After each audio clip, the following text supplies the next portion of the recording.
마가복음 4장 13절에서 20절까지 말씀을 제가 대표로 봉독합니다.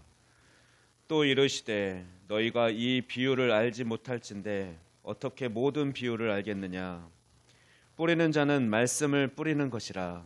말씀이 길가에 뿌려졌다는 것은 이들을 가리킴이니 곧 말씀을 들었을 때에 사탄이 즉시 와서 그들에게 뿌려진 말씀을 빼앗는 것이요. 또 이와 같이 돌밭에 뿌려졌다는 것은 이들을 가리킴이니 곧 말씀을 들을 때에 즉시 기쁨으로 받으나 그 속에 뿌리가 없어 잠깐 견디다가 말씀으로 인하여 환난이나 박해가 일어나는 때에는 곧 넘어지는 자요. 또 어떤 이는 가시떨기에 뿌려진 자니 이들은 말씀을 듣기는 하되 세상의 염려와 재물의 유혹과 기타 욕심이 들어와 말씀을 막아 결실하지 못하게 되는 자요. 좋은 땅에 뿌려졌다는 것은 곧 말씀을 듣고 받아 30배나 60배나 100배의 결실을 하는 자니라. 아멘. 이제 김한태 목사님 나오셔서 신앙생활의 방해물들이라는 제목으로 말씀 선포하실 때 큰 은혜 받으시기 바랍니다. 기도드렸습니다. 생명의 근원 되신 하나님 아버지, 이 시간도 믿는 자에게 역사하신 하나님 진심을 상영드립니다. 하나님 안에는 모든 산자임을 말씀하시며 영생의 비밀을 가르쳐 주셨습니다. 이 놀라운 비밀을 통해 저희가 지금 살아있고 또 살 것이며 멸망하여 질명되지 않는 영생을 가진 하나님의 자녀임을 믿습니다. 하나님 아버지, 지금도 생명의 능력을 공급해 주시기에 오늘 또 주님께 구하고 간구하기 위해 이 시간 주님 앞에 예배 자리에 나왔습니다. 오늘 또 산자의 하나님을 믿는 영생을 가진 성도들이 모였사오니 주님이 함께 하시는 증거를 보여줄 줄 믿습니다. 저희의 모습을 통해 의로우신 하나님과 사랑의 하나님을 조금이라도 세상에 나타나게 하시길 간절히 소망합니다. 말씀을 통해서 생명력 넘치는 살아있는 말씀으로 은혜가 넘쳐나도록 하옵소서. 예수 그리스도 이름으로 기도드립나이다. 아멘.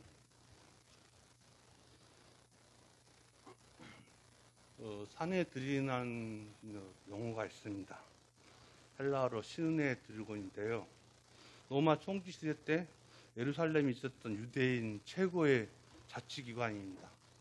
종교상, 사법상 재판권을 가지고 있으며 71명이란 구성으로 그분들이 모든 로마 통치하고 있지만은 이스라엘에서 율법으로 많이 통치를 하고 있습니다. 대제사장이 한 명 아래 그 대제사장 24명, 장로들 24명, 그리고 서기관들 22명으로 구성되어 있습니다. 71명 중에 성경에 나오는 니고데모라는 사람하고 요한복음 3장에 나오는데요. 니고데모 사람하고 바울이 사도행전 6장에 바울이라고 산해원 공회원이라고 나오고 있습니다.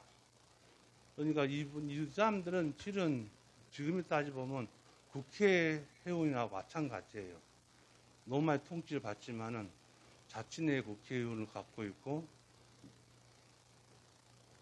자기들이만 서기관들이 만들었던 613가지의 그 율법으로 이스라엘을 다스리는 거죠. 먼저 최고 빌립 지사를 이 사람들이 로마에 말 않고 자기들끼리 죄를 재판을 해가지고 빌립 지사는 돌을 맞아 순구하게 만듭니다.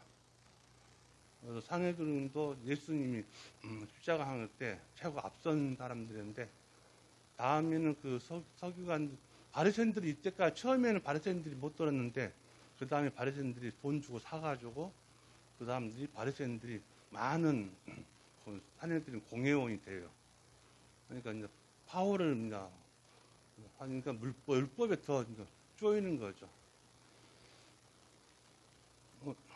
오늘 본문은 실은 4가지 땅에 떨어진 12위의 비유를 설명하고 있는 부분인데요. 우리 신앙생활 하려면 너무나 큰 방해물이 많습니다.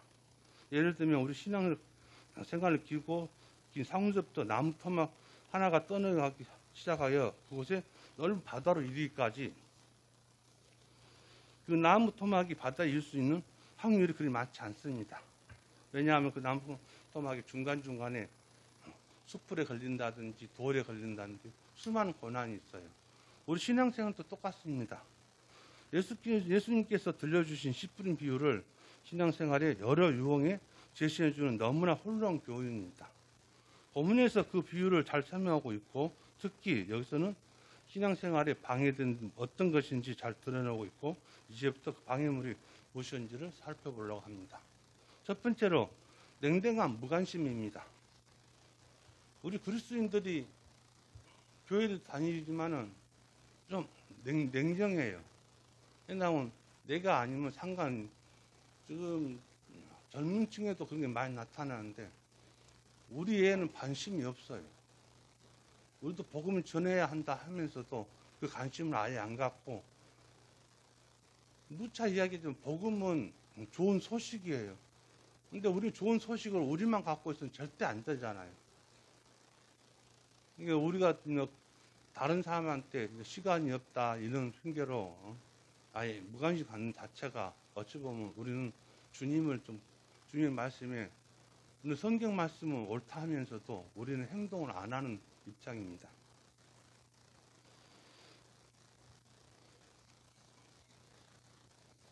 두 번째는 영적으로 깊이가 없는 마음이 방해적 말씀인데요. 성경에 보면 우리가 영적으로 겉으로만 하고 영적으로는 그냥 동떨어진 생활을 하고 있는 것입니다. 매일 말씀을 읽고 그래도 읽었는데도 그냥 거기서 끝나는 경우가 많더라는 이야기입니다. 그래서는 안 되거든요.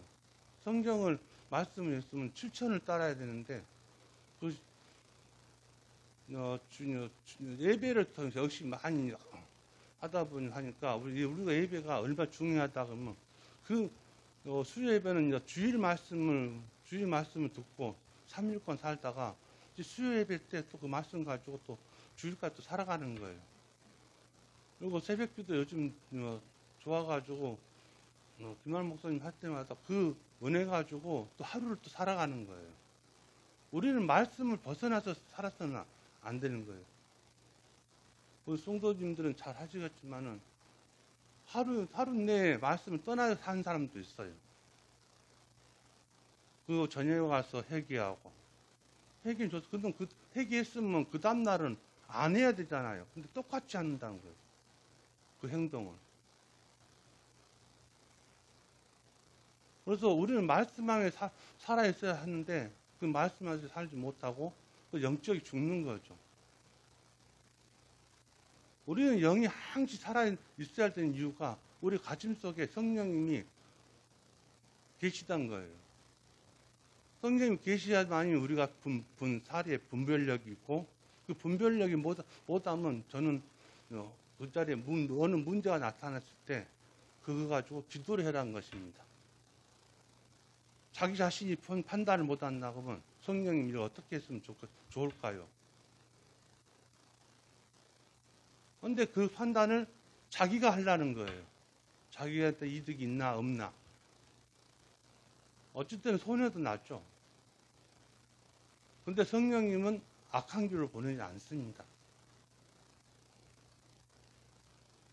성령님 맨날 영이라고 하시면서 우리 하나님 함께 하신다고 하는데 성령님은 까먹을 때 많아요. 하나님하고 예수님만 해가 성령님을 까먹고 성령님을 왜 성령님이 우리한테 보내준다 했으니까 우리가 주님을 믿었을 때 자기 자신한테 성령님이 들어오시거든요. 그래서 우리 주님이 악한 길로 가지 않을게 좋은 길을 걸으시니까 내가 판단이 안 되겠다 하면 주님한테 물어보고 그 성령님이 이 길을 택하라 하면 근데 악한 영을 만날 수도 있긴 있어요. 그 악한 영 만났다고 해서 더 악하기로 빠지지 않습니다. 그리고 언제든지 사단은 우리 오는 사자천 옆에 있습니다.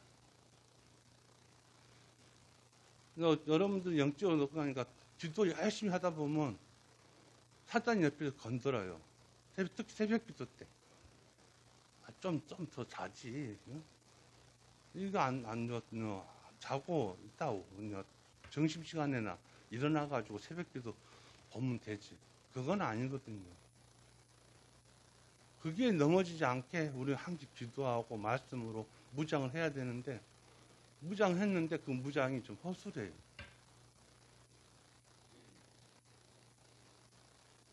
우리가 영이 죽으면 우리 육체도 따라갈 수밖에 없어. 그리고 항상 사단에는 게으름이라는 게 있어요. 게으름이 우리를 편한 대로 인도하죠. 새벽 기도 이제 오후 10분인데, 그 10분 뭐 말씀을 들어. 근데 저는 그 10분의 말씀이 그 다음 기도로 연결되는데 하루를 살게 하더라고요. 그리고 계획을 짜는 거죠. 오늘 하루를 어떻게 이 말씀 가지고 살아갈까. 그럼 하루가 어떻게 간지도 모르게 빨리 지나간 거예요.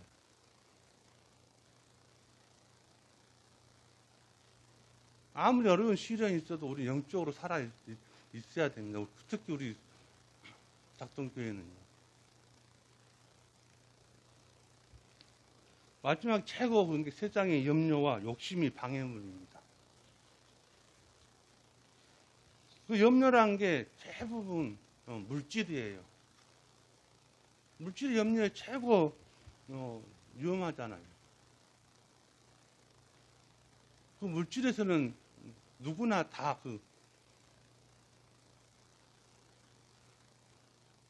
근데 저는 그 옛날에 믿음 가지고 그 은혜 가지고 사는 게 아니고 매일매일 주시는 은혜 가지고 산다고 보고 있습니다.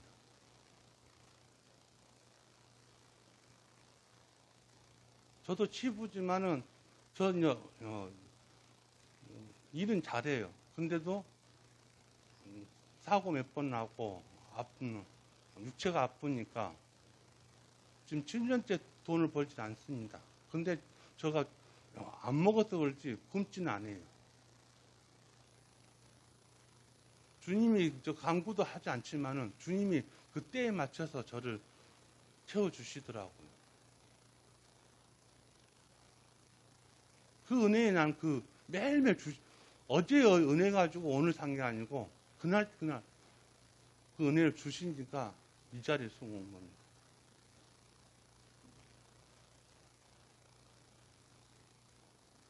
내가 한번 코미디언 황용진 분을 유튜브로 잠깐 봤는데 너무 그분이 종교는 무엇인지 모르지만은 그분이 초등학교 4학년 때 아버지가 도박을 해가지고 아버지는 경상도로 어머니는 충청도로 자기 형은 당연히 운동성 들어가고 깁스에 들어가고 자기 혼자 4학년 때부터 자취를 했어요. 그러니까 돈이 없으니까 학교를 1시간 반 거리를 다니니까 누가 끼워준 사람도 없고 4학년짜리가 뭐 판단하겠습니까? 근데 고등학교까지 혼자 자취를 하니까 지각이 그렇게 많이 해요. 그리고 친구들도 한 명도 없어요. 왜? 옷도 자기 한 벌뿐이 없으니까 그 옷만 계속 입고 다니니까 또 친구 사이에 거지로 알려져 가지고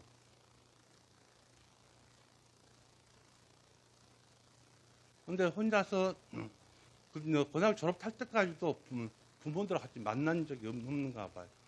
그래서 혼자서 개그맨 시험 봐가지고 개그맨이 되고 지금은 근데 자기 동기들 중에서 자기 혼자만 집이 있는 거예요. 그 사람은 하루에 1,000원을 안 쓰더라고요. 왜? 밥을 20만 원짜리 먹거나 자기 집에서 산 7,000원, 700원짜리 현남을 갖고 다니는데 요즘 물주라고 따뜻물을 다 주잖아요. 그것을 먹거나 밥 먹기는 마찬가지다 생각하고 있더라고요. 근데 그래서 결혼을 했는데 자기 가족들한테는 자기가 그런 아픔이 있기 때문에 자기 자식과 와이프는 전부 싹 대주고 자기는 그렇게 살더라고요. 그리고 옷도 2만 원 이상은 옷이 아니다 생각하고 살더라고요. 하다못해 팬티를 11년을 입었더라고요. 하나를. 자기 와이프가 너무 지저분하고 찢었다고 그거 가지고 화를 내 싸우는 거였는데,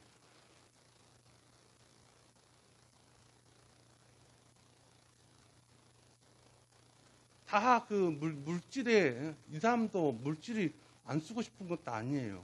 그렇지만은 자기 과거에 그런 게 있기 때문에, 우리도 지금 세상에 물질이 너무 풍부합니다, 우리가.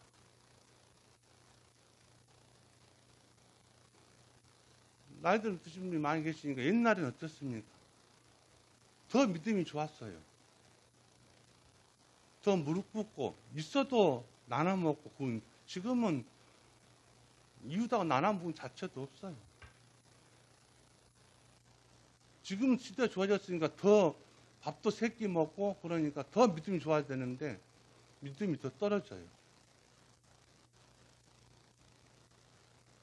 그리고 더 편해지려고 그러고. 저도 교회 올 때 성경책 안 갖고 오지만은 지금 성경책 갖고 다니는 데 없잖아요. 아주 편하게 다니고.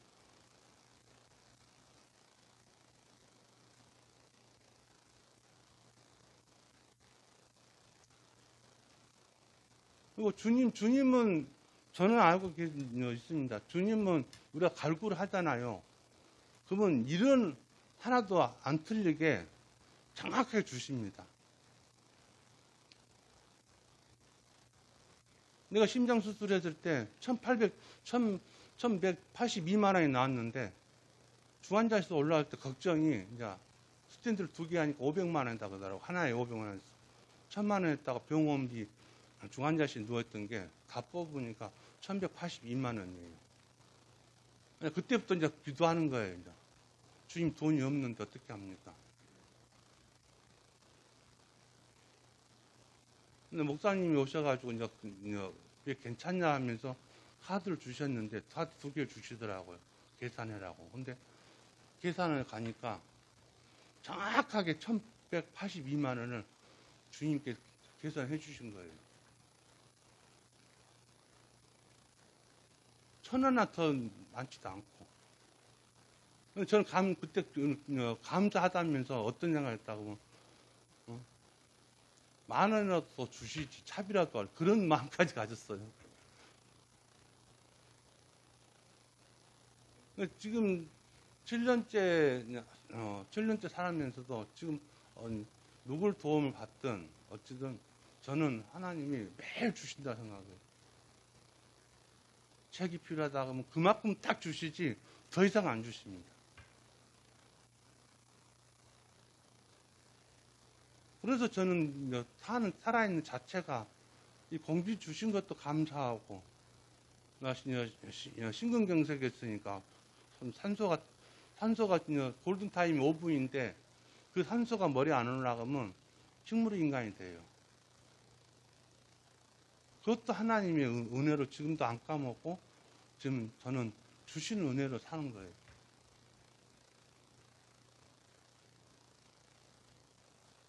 저 아시다시피 저는 반순 불구였습니다. 말도 못했어요. 근데 이거 고치게 성경도 있게 하시고 지금도 조금 안 되는 부분도 있는데 이 자리에 서게 하니까 너무 은혜인 거죠.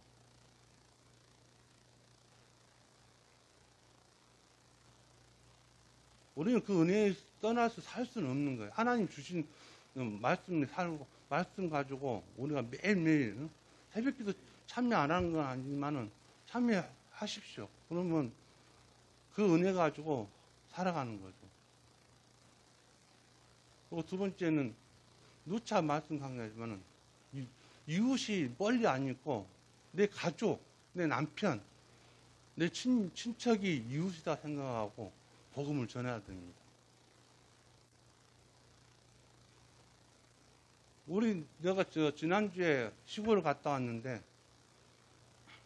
우리 누나하고 이모님, 우리 막내 이모님하고 나이 차이가 8살 차이뿐이 안 나요. 근데 누님이 이제 나이 드시니까 우리 누님 71세인데요. 이제 이모 한번 뵙고 싶다고 그래서 찾아갔어요. 근데 그 이모님이 교회를 다니신 거예요. 이숙이 82세인데 두부다 80세 넘는데 2년 동안 이모는 3년째 필사를 했고 성경을 이숙이 2년째 필사를 했더라고요. 하루에 2시간 써. 그것을 보여주는데 믿는 자체도 감사한데 그 필사를 하고 있는 게 나이 드신 분이 하루에 2시간, 3시간 내가지고 필사했다는 연표를 적어 공책을 내는데 이 두꺼운 공책을 보고 눈물이 났습니다. 그리고 우리 형이 변화가 됐더라고요. 형수는 교회 다니시는데 우리 형이 교회를 다닌다는 거예요. 그런데 저한테 질문한 게 기도하는 방법을 모르겠다 그러더라고요. 그래서 설명해 주면서 마침 인터넷으로 기도책을 샀어요. 어떤 목사님이 아주 쉽게 기도 써놓은 게 있더라고요. 초보자들 그걸 주면서 형이 기도한 마음도 가진 것보다도 교회를 갔다는 자체가 얼마나 기쁜지 몰랐어요. 근데 문제는 이제 하나 살아계신 한 분 계시는데 그분 70세인데 그 누님만은 교회를 안 가십니다. 그래서 제가 이야기했죠. 우리 다 천국 가서 만나면 누나는 어디가 있을 것 같냐고. 지옥에 가 있을 거 아니냐고. 그리고 가려면 같이 천국 가야 되지 않냐고. 그러니까 확답은 내년 1월 1일부터 간다고 확답했는데 지금 형이나 이모님이나 8년 기도해서 돌아오셨는데 그분이 돌아가신다고 하면 저희는 참 축복 같아요. 저도 이웃을 하지만 그래도 우리 가족이 먼저 구원을 받아야 되지 않을까 합니다.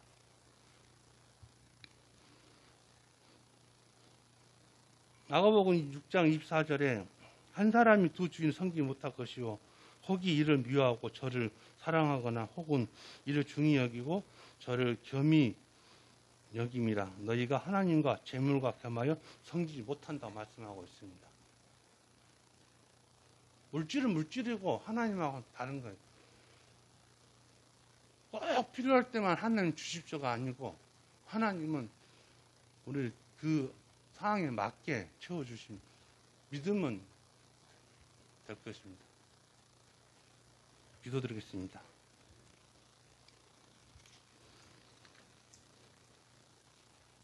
하나님 아버지 감사합니다. 예수님이 길가와 같은 밭, 돌밭, 그리고 가시밭길을 지나 목도에 씨를 뿌려주는 30배, 60배, 100배 결실 맺는 비유가 신앙의 방해물을 제거하고 말씀을 따라 걸으며 영적 여정내로 초대장과 같은 것을 여기며 매일매일 주시는 주님의 하나님 은혜로 살아가기를 원합니다.